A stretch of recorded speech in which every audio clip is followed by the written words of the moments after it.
Ô Ana, agora há pouco nós ouvimos um trecho da fala da Patrícia Ellen, secretária de Desenvolvimento Econômico aqui do estado de São Paulo, né? Nós sabemos que o governo já anunciou que a fase vermelha vai ficar para trás, não teremos mais fase vermelha, pelo menos nessa fase, nas cidades que estão na laranja, por exemplo, São Paulo capital e região metropolitana, e me parece que a Patrícia, a secretária, está conosco aqui, né? Isso, a Mayra de Jaimo está por lá na entrevista coletiva, está ao lado da secretária Patrícia Ellen nesse instante. Tudo bem, Mayra? Boa tarde. Oi, Mayra. Boa tarde, Ana, Joel, boa tarde a todos os ouvintes. Isso aí, então hoje o governo de São Paulo suspendeu as medidas restritivas adicionais. Então o decreto que coloca todo o estado de São Paulo na fase vermelha à noite e aos fins de semana vai ser revogado e essa decisão já vale para o próximo fim de semana.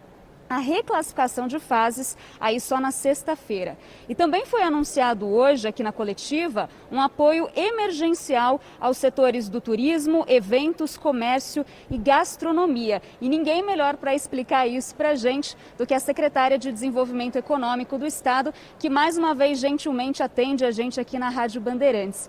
Boa tarde, secretária. Boa tarde, Mayra. Olá, Ana. Olá, Joel. Muito obrigada pelo convite. Bom, para começar, queria que a senhora explicasse um pouquinho melhor que medidas que serão derrubadas e se isso realmente vale a partir do fim de semana. Obrigada, Mayra. Bom, hoje foi um dia muito positivo de esperança aqui no governo de São Paulo. Primeiro porque nós acompanhamos em tempo real a chegada dos insumos para a vacina, né, a vacina do Butantan, para produzir 8,6 milhões de doses adicionais para todo o Brasil. O governador também mencionou que hoje 9 de cada 10 vacinas no Brasil são as vacinas do Butantan. Então eu queria compartilhar essa notícia tão boa que a gente teve. A outra notícia foi essa. Como nós tivemos uma estabilização e agora, nas últimas 3 semanas consecutivas, redução de internações, essa conquista do respeito dos protocolos, nós também estamos honrando o compromisso de que se a situação melhorasse, nós iríamos suspender as medidas complementares ao Plano São Paulo.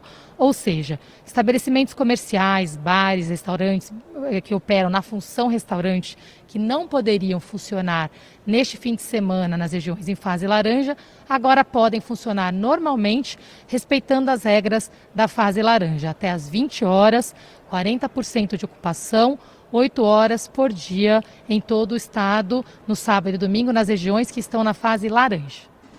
E, secretária, sobre esse pacote de medidas, quais são os principais pontos aí de ajuda aos comerciantes, também setor de turismo, evento e gastronomia? Então, nós fizemos um diálogo bastante grande com o setor, foram 15 reuniões em menos de 3 semanas, ouvimos mais de 200 representantes e o que nós tivemos aqui deles foi um pedido em algumas frentes. Um é um auxílio adicional de crédito emergencial para capital de giro, a taxas baixas para que eles possam acessar esses recursos rapidamente. Nós anunciamos 125 milhões de reais adicionais nessa linha emergencial, através do Banco do Povo e da Desenvolve São Paulo, que são créditos para perfis de empresas de tamanhos diferentes. Os empreendedores que estiverem acompanhando, todas as informações estão disponíveis no site do Banco do Povo.sp.gov.br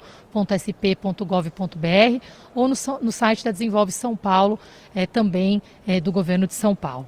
Além disso, o segundo ponto foi os gastos que eles têm com contas de água, contas de gás. Então o secretário Marco Penido fez um trabalho grande com as concessionárias para poder garantir que não haverá suspensão dos serviços para quem não pagar as contas em até 90 dias. E, além disso, haverá um tratamento diferenciado com pagamento parcelado em até 12 meses para dar esse fôlego adicional nesse momento, Mayra. E o terceiro ponto é com relação ao protesto das dívidas de tributos estaduais. Então, a Procuradoria-Geral do Estado, e isso vai valer para todos os setores, abriu uma nova suspensão desses protestos por 90 dias, já valendo agora a partir do dia 4 de fevereiro.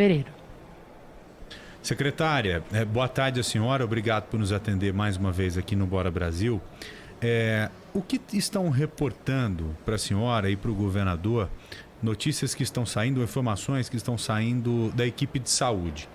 A senhora acha que essa melhoria que estamos vendo agora tem a ver com o efeito final de ano que ficou para trás, que está ficando para trás devido às festas que tivemos, né, em todo o Brasil, aqui em São Paulo não foi diferente, ou as ações que foram tomadas pelo governo agora em apresentar essas medidas mais restritivas?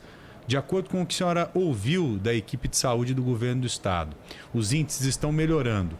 por conta das restrições que foram impostas ou por conta do efeito final de ano que já está ficando para trás? É sem dúvida uma combinação das duas coisas. O centro de contingência reforçou, em especial, o impacto dessa restrição de horário das 20 horas. Em vários países do mundo, quando estiveram no pico desse crescimento da pandemia, muitos estão mantendo as restrições na Europa, por exemplo. Esse fluxo reduzido à noite evita que as pessoas se aglomerem, né? Porque trabalhar durante o dia com protocolos, e é um pouco do que a gente está tentando encontrar aqui um caminho do meio, é fundamental. Mas as pessoas baixaram a guarda no fim do ano, começaram a se comportar como se a pandemia não existisse mais.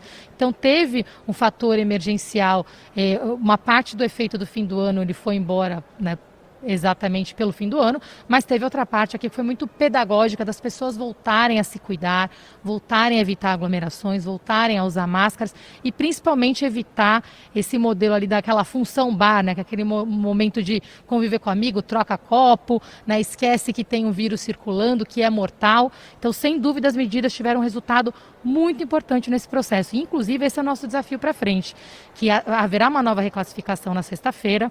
Algumas regiões podem voltar a ter flexibilização adicional e as pessoas vão precisar ter muita disciplina.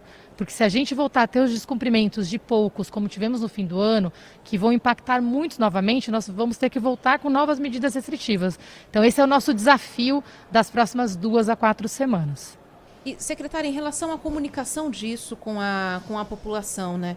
Os ouvintes, inclusive, questionam muito, mas se toma uma decisão para uma semana, na semana seguinte isso já muda, né? O espaço de tempo curto entre essas tomadas de decisão e o tempo em que essas medidas ficam, de fato, em vigor, tem confundido um pouco a cabeça das pessoas. Como é que o governo está pensando em trabalhar essa comunicação com as pessoas, até para conscientizá-las de que essas alterações são necessárias, se de fato são necessárias, têm que ser cumpridas, porque o espaço curto de tempo para essas mudanças realmente está deixando as pessoas sem saber direito para que lado correr, né?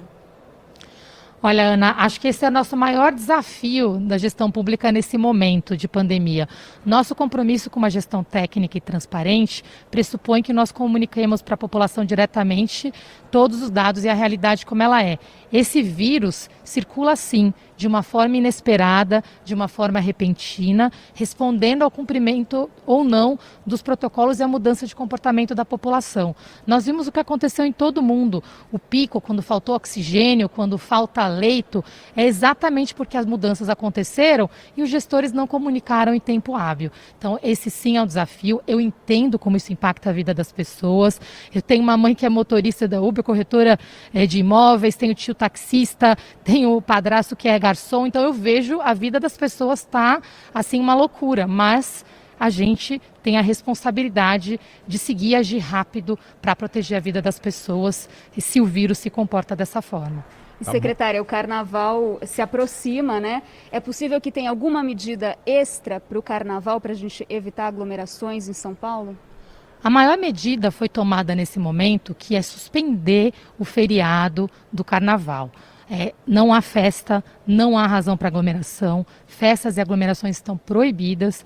É o momento da gente trabalhar, seguir os protocolos e tomar um cuidado adicional. Como tivemos o problema do fim do ano, se descumprirmos os protocolos, teremos problemas novamente. Então, a responsabilidade de todos nós entender a seriedade do momento e por isso que a grande medida que foi tomada de suspender o feriado traz exatamente essa conscientização.